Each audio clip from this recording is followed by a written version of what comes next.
Hello. Today we are going to be looking at the fix and the diagnosis of a spinning sound on your semi-automatic ATV when it's shut off.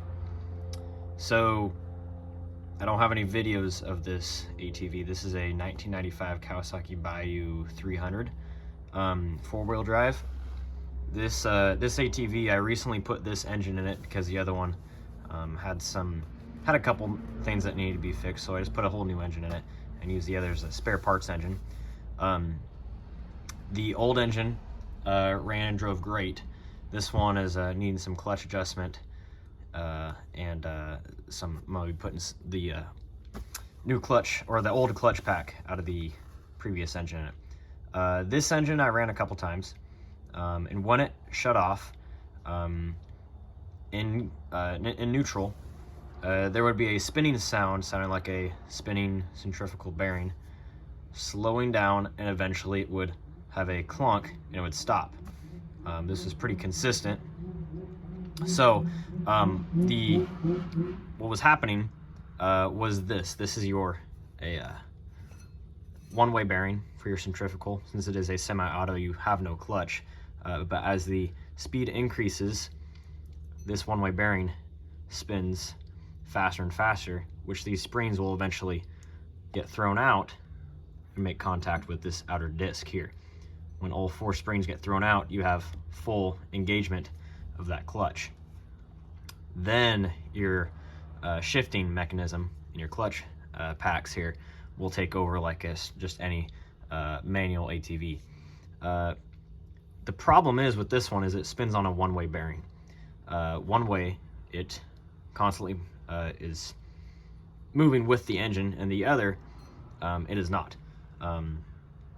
This allows it that when you are off the throttle, you can coast to a stop, and you can put it in neutral, and you can also just drive down, and it's not going to interfere with any of this. The bearing's not going to be moving. The weights are not going to get thrown out and make contact if you were in neutral, which would backfeed into the engine, because all this still moves.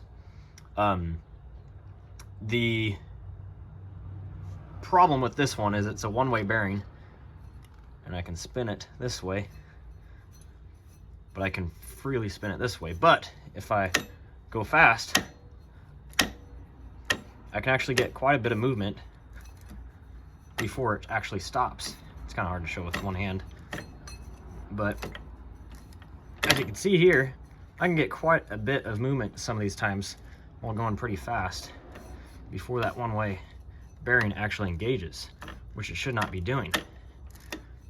As you can see there, my hand went almost all the way over here before the one-way bearing actually stopped it. So take a look here on the other side of the 70. This is the old engine, identical engine, never had this problem.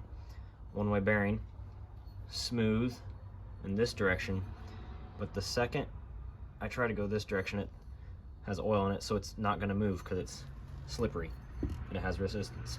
No matter what speed I go at, it's always going to stop the second I turn it this direction. This direction, freewheel. This direction, nothing. That is a good one-way bearing. The one-way bearing on this machine, as you can see, it has a little bit of problems. I should not be able to turn it that direction in any capacity.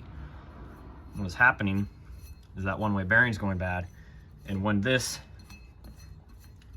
engine is shut off, this one-way is still spinning and spinning and spinning, and eventually it will come to a stop, and then it'll have a clunk like that. So what you are hearing when you are shutting the engine off is this spins, and then it backtracks, and it stops in a clunk.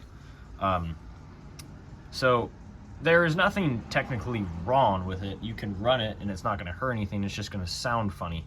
I am replacing it. It will eventually become a problem, so I'm just going to replace it now with the good one I have on the other engine. So the one-way bearing's essentially bad.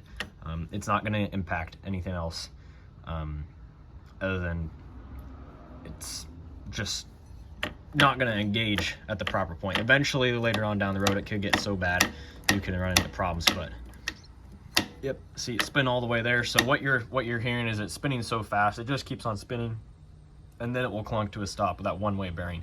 It does engage. But right now, I'm going to replace it. This is going to be same for pretty much any semi-automatic ATV. So hopefully that fixes it.